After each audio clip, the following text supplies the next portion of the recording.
नमस्कार दोस्तों। तो दोस्तों कंटिन्यू करते हैं अपने साइबर क्राइम के लेक्चर को। और आज का हमारा क्या टॉपिक है? तो 1.4 पेज नंबर 6। तो हम ये 110 पेज के बुक में हैं और पेज नंबर 6 पे हैं। तो इस तरीके से हमें एक लेक्चर में कम से कम 10 से 12 पेजेस तो कवर करनी है। लेकिन मैं चाहता हूँ कि आपको समझ में भी आए। प्लेन रीडिंग तो आप भी कर सकते हैं, तो आपको थोड़ा बहुत एक्सप्लेनेशन की ज़रूरत है जिससे आपको समझ में आ जाए, तो इसलिए थोड़ा सा टाइम लग जाता है। चलो देखते हैं kinds of cyber crime. Cyber stocking.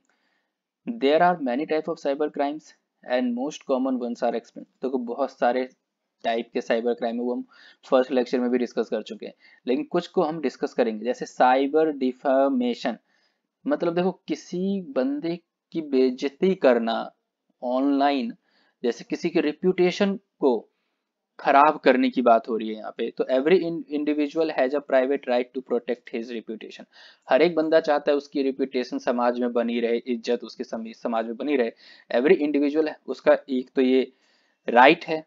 Every individual has a right to its own personal space and he would not want to other to interfere in that. हर एक बंदा चाहता है भाई उसके पास पर्सनल स्पेस हो, प्राइवेट लाइफ है जिसमें वो इंटरफेयर नहीं करना चाहता, या किसी की इंटरफेरेंस वो चाहता भी नहीं है। However, a public right to freedom of speech and expression guaranteed under Article 19(1)(a), ये तो भारत के संविधान में जो आर्टिकल नंबर 19 है उसमें भी लिखा गया है कि आपको अपने विचार रखने की आजादी है, freedom of speech and expression. ठीक है ना?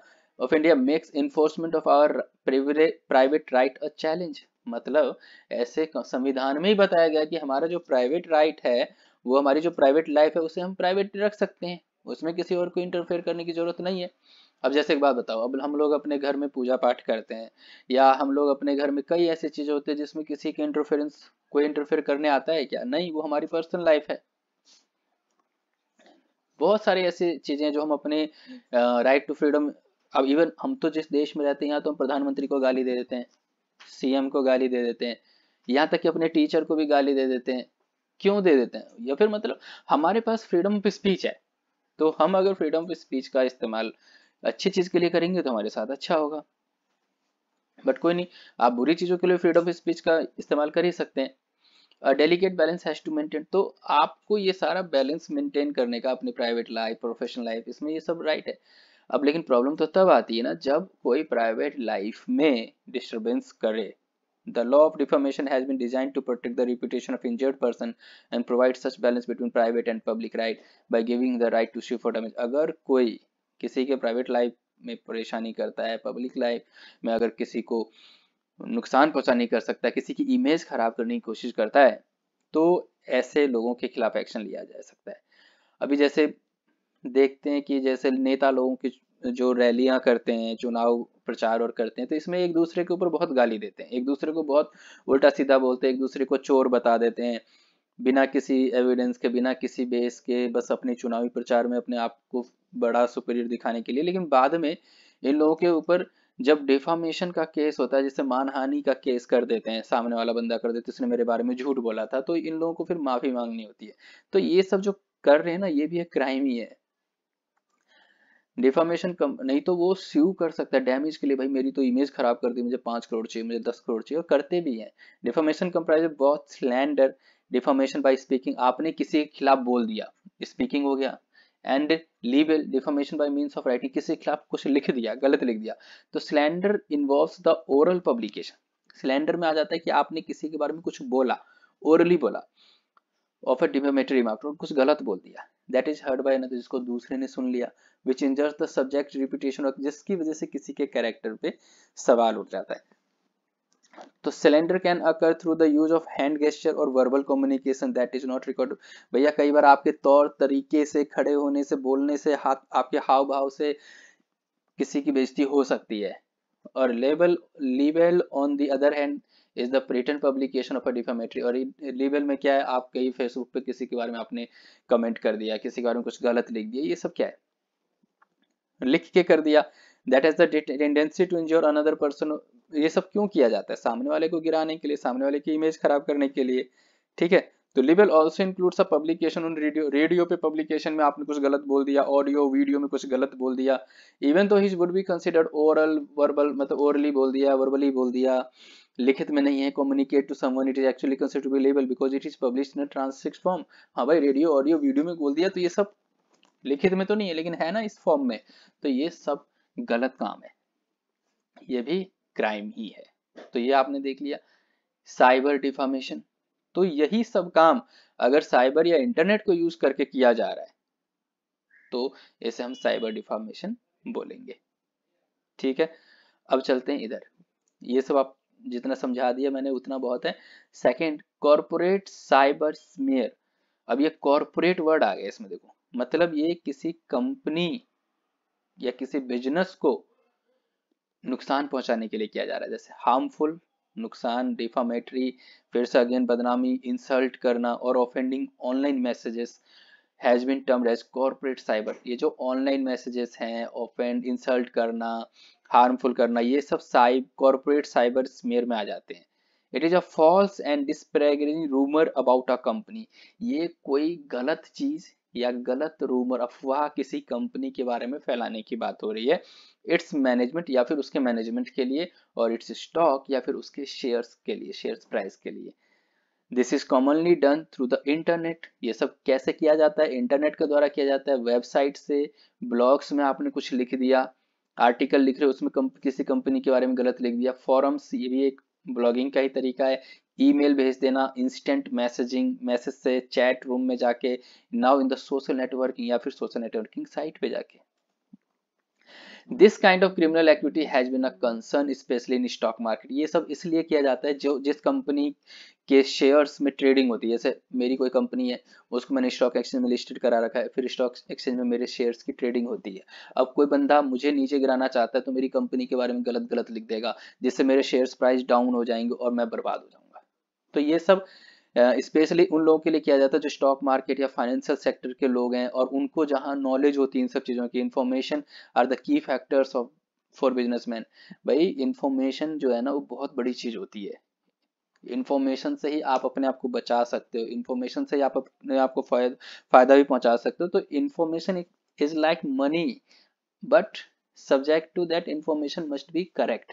तो इंफॉर्मेशन जो है ना वो करेक्ट होना चाहिए, ऐसा नहीं कि कोई भी इंफॉर्मेशन, इररिलेवेंट इंफॉर्मेशन की तो बात हो ही नहीं रही है, ठीक है ना।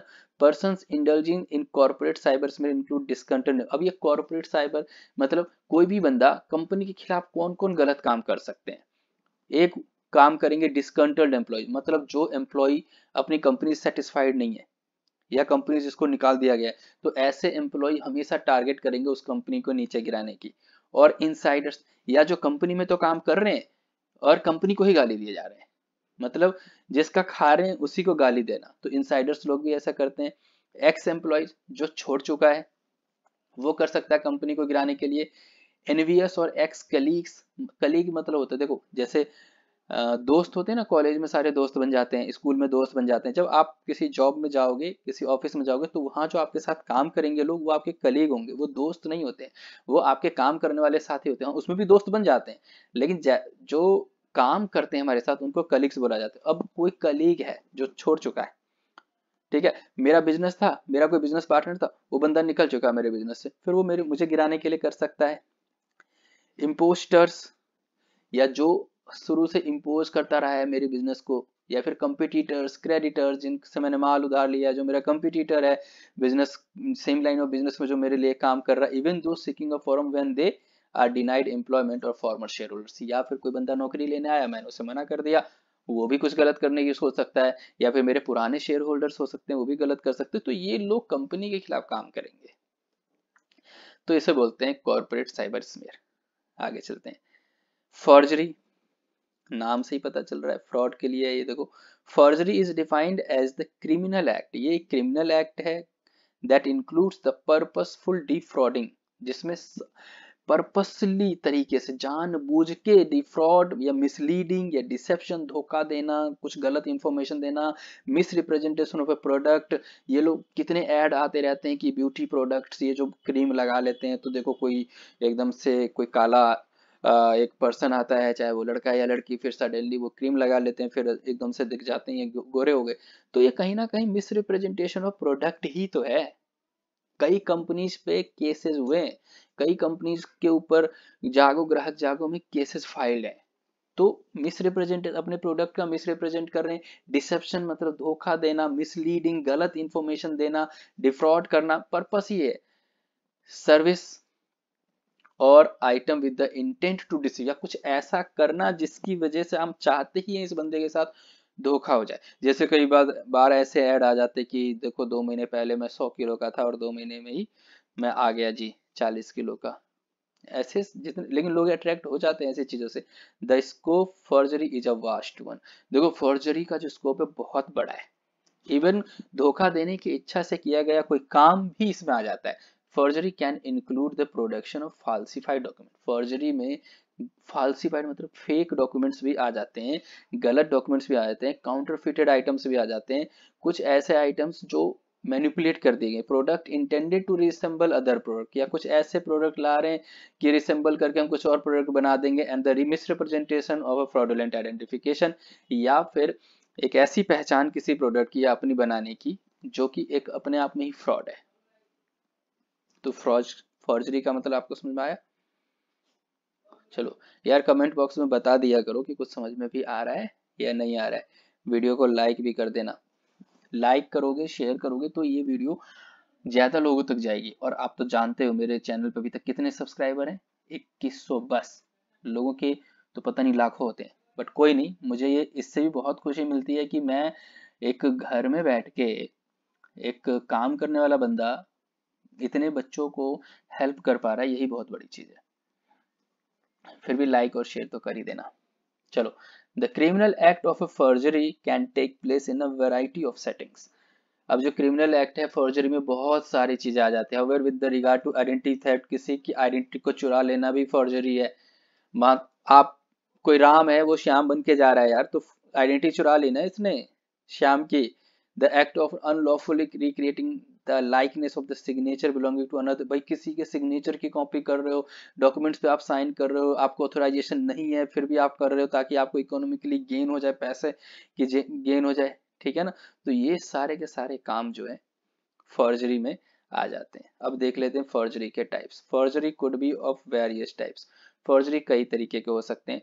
इलेक्ट्रॉनिक फॉर्जरी, जो आप इलेक्ट्रॉनिक फॉर्जरी करते हो कंप्यूटर नेटवर्क का मिसयूज करके, इंटरनेट का मिसयूज करके, और various online community, Facebook, Instagram, Twitter, in order to defraud, online community तो यही है, order to defraud potential victim of identity theft is classified as electronic। तो बहुत सारे ऐसे काम करना, इन सब चीजों को यूज करते हुए, इंटरनेट, ऑनलाइन कम्युनिटी, फिर सोशल मीडिया, इन सब को यूज करके किसी की आइडेंटिटी चुरा लिया आपने, और उस आइडेंटिटी को चुरा के उसके खिलाफ कोई एक्शन करवा लेना, यही सब ऑनलाइन फॉर्जरी आता है। ठीक है, चलते हैं आगे। फाइनेंशियल फॉर्जरी मतलब पैसे का नुकसान है, पैसे का fraud. Criminal fraudulent activity applicable to the events involving the exchange and circulation of currency may be classified as financial forgery. इसमें क्या है, किसी चीज की करेंसी है, जैसे मान लो यूएसडी है, यूएस डॉलर है, उसको आप इंडिया में कन्वर्ट करा रहे हैं, या इंडियन रुपीज को कन्वर्ट करा रहे हैं किसी अदर करेंसी में, तो करेंसी को एक्सचेंज कराना या करेंसी को सर्कुलेट कराना गलत तरीके से, गलत माध्यम से, जो कि आरबीआई से ऑथराइज नहीं है, foreign exchange management FEMA act से ऑथराइज नहीं है, तो इसे हम फाइनेंशियल फॉर्जरी बोलेंगे। Identity theft resulting from this type of forgery can occur in a variety of fashions including fraudulent purchase through the use of finances and financial information belonging to victims of the crime। मतलब ऐसी fraudulent activity कर लेना, fraud, गलत तरीके से कुछ खरीद लेना, गलत तरीके से कुछ फाइनेंशियल एक्टिविटी कर देना, लेना देना या सेल और परचेज कर लेना, ये सब, और फाइनेंशियल इंफॉर्मेशन को शेयर कर देना किसी के साथ, ये सब फाइनेंशियल फॉर्जरी में आता है। एक बात बताओ, कोई बंदा ऐसा है जो अपने घर की पूरी फाइनेंशियल इंफॉर्मेशन किसी और के साथ शेयर कर दे जब तक वो उसको सही से नहीं जानता है? कॉमर्शियल फॉर्जरी, किसी के बिजनेस एक्टिविटी को चुरा लेना, किसी के बिजनेस प्रोसेस को चुरा लेना, किसी के जो भी हो किस तरीके से वो ये अपना काम करता है ये सब चुरा लेना, तो फॉर्जरी इन्वॉल्विंग बिजनेस एक्टिविटी।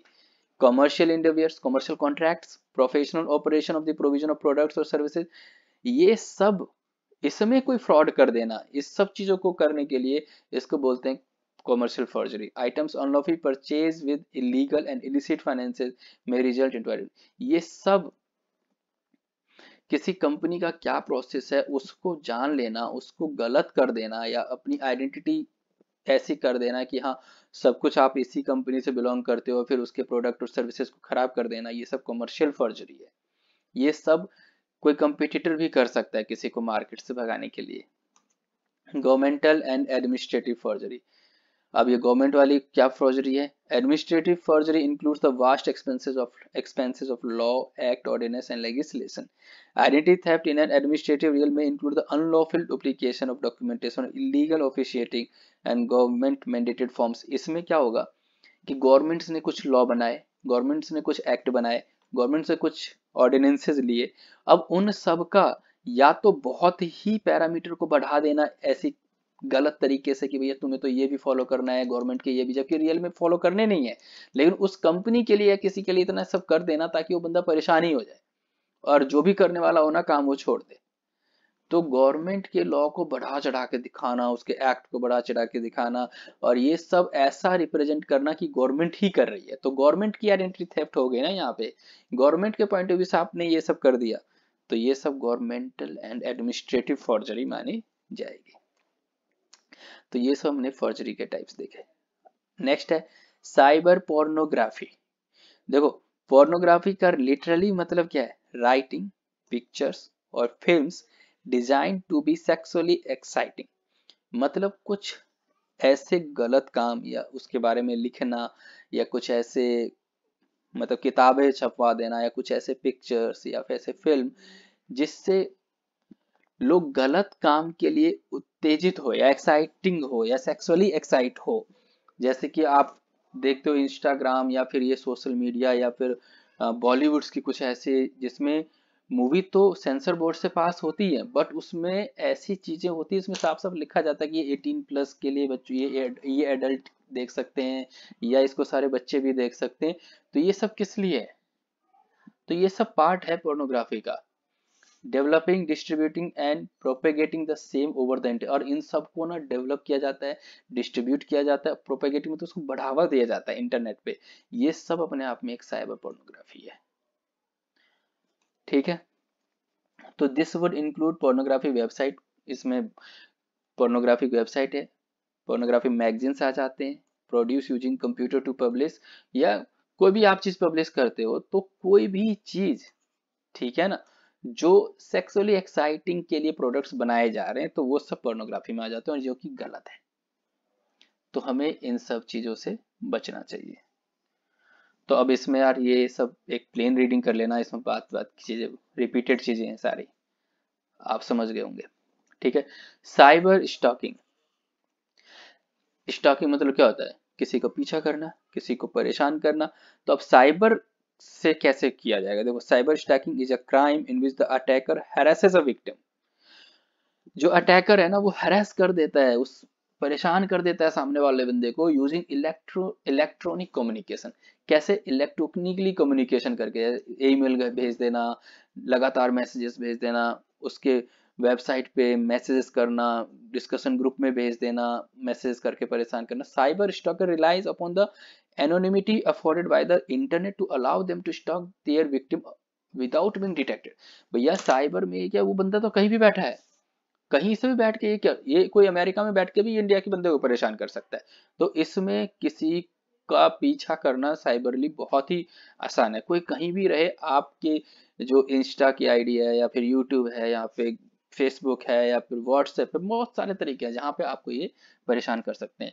तो हमें बच के रहना पड़ेगा। Cyber stalking messages differ from ordinary spam in that a cyber stalker target specific victim with often of threatening message. जो साइबर स्टॉकर होते हैं वो अपना एक टारगेट ऑडियंस ढूंढ लेते हैं कि मुझे इसको कैसे कैसे मैसेज भेजना ताकि ये डर जाए। वाइल द स्पैमर जो होते हैं वो तो भैया किसी भी रिसिपिएंट को बार बार एक मैसेजेस भेजते रहते हैं। जैसे कि आपको कोई क्रेडिट कार्ड बेचने वाला लगातार मैसेज पे मैसेज आए जा रहे कंपनीज को, स्पैमर है। लेकिन जो साइबर स्टॉकर होता है ना वो आपके पीछा ही इसीलिए करता है कि भैया इसको बहुत ही हैरेस करना है, इसको बहुत ही डरावने मैसेजेस भेजने हैं। ठीक है। तो cyber in a variation known as cyber corporate, अब ये देखो कॉर्पोरेट साइबर स्टॉकिंग क्या है भैया, यही सब कंपनी के लिए करना, कंपनी को परेशान करना, कंपनी को ईमेल कर देना, कंपनी के प्रोडक्ट को डुबाने की बात करना। अब ये सवाल उठता है कि साइबर स्टॉकर क्यों ऐसा करता है भैया, उसके लिए आसान है ना, ईज ऑफ कम्युनिकेशन, आसानी से कर सकता है, वो कहीं से भी मेल भेज सकता है, मैसेज भेज सकता है, एक्सेस टू पर्सनल इंफॉर्मेशन, ये बंदे पर्सनली इंफॉर्मेशन ले लेते हैं। अगर आप मोबाइल में कोई ऐप डाउनलोड करते हो तो बहुत ध्यान से देखा करो आप किस किस चीज पे एक्सेप्टेंस दे रहे हो। अगर उसमें लिखा है ना पर्सनल इंफॉर्मेशन भी आपका शेयर होता है, तो आपने खुद ऑथोराइज कर दिया ऐसे बंदे को कि पर्सनली उसने आपसे इंफॉर्मेशन ले लिया है।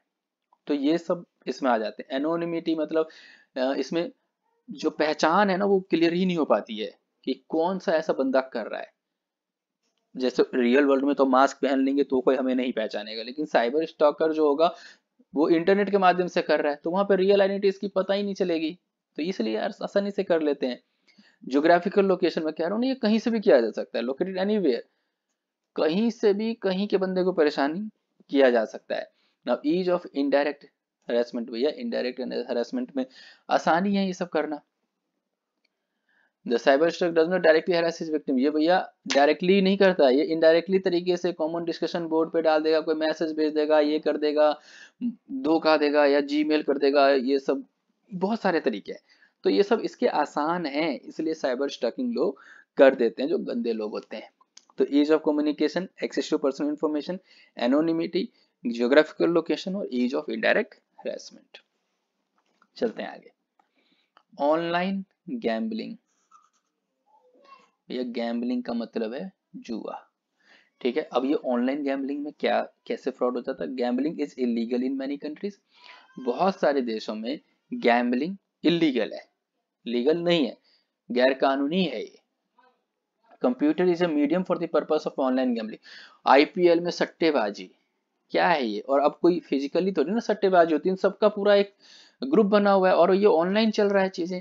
The act of gambling is categorise as an offence in some countries, कुछ कंट्रीज में जो गैम्बलिंग का काम है उसको ऑफेंस माना गया है, मतलब वो माना गया है, क्या कहते हैं, खराब काम, ऑफेंस मतलब बेकार काम। ठीक है, in some and has a legal sanctity in others, और इसके ऊपर भैया लीगली बहुत सारी नजर रखी जाती है। The main concern with online gambling is that most virtual casinos are based offshore making them difficult to regulate. भैया ऑनलाइन गैम्बलिंग में जो सबसे ज्यादा इश्यूज हैं कि जो कैसीनोज क्या है, जुआ ही खेलने की जगह जिसको कैसीनो बोलते हैं, उसको रेगुलेट करना। This means that people offer gambling services on internet from countries where gambling is permitted. तो जो इंटरनेट पे लोग बैठे होते हैं ना, वो वहां से आपको गैम्बलिंग का ऑफर दे रहे होते हैं जिस कंट्री में ये सब परमिटेड है, where players from such countries where gambling is illegal play and bet, और वो लोग ऐसे लोगों को ऑफर करते हैं जहां पे जिस कंट्री में ये लोग ये चीज इलीगल है। तो बताओ वो बंदा वहां बैठा है जिस कंट्री में गैम्बलिंग लीगल है, और ऐसे लोगों को करवा रहा है, ऑफर दे रहा है जहां पे ये इलीगल है। तो ये सब एक तरीके से ऑनलाइन गैम्बलिंग है, फ्रॉड है। अब ऑब्वियसली फ्रॉड है ना, जिस कंट्री में इलीगल है तो वहां के लिए ये सब तो फ्रॉड ही है। The word of online gambling due to its anonymity unfortunately has many other hazards like danger of illegal use of credit card, illegal access to, भाई जैसे ही आप ऑनलाइन गैम्बलिंग में पार्टिसिपेट करोगे, अपने क्रेडिट कार्ड को swipe करोगे, अपनी payment उसको करवाओगे, तो आपके तो साथ फ्रॉड हो ही सकता है ना, कहीं भी बैठा हुआ बंदा आपके क्रेडिट कार्ड की इन्फॉर्मेशन ले लेगा। तो ये था ऑनलाइन ऑनलाइन गैम्बलिंग। ठीक है, तो चलो अभी एक नेक्स्ट टॉपिक हमारा online sale of illegal articles. तो ये इलीगल आर्टिकल्स का कैसे ऑनलाइन बेचना, जब आर्टिकल इलीगल है उसको बेचना तो और भी इलीगल हो, गैर कानूनी होगा, बट इसको हम कवर करते हैं नेक्स्ट लेक्चर में। तो दोस्तों पसंद आया हो ये लेक्चर, कुछ समझ में आया हो तो कमेंट बॉक्स में बता देना, लाइक कर देना, शेयर कर देना, चैनल को सब्सक्राइब कर देना और बेल आइकन भी दबा देना, नोटिफिकेशन आ जाएगी नेक्स्ट लेक्चर का। ठीक है, तो मिलते हैं नेक्स्ट लेक्चर में, तब तक के लिए बाय बाय, टेक केयर।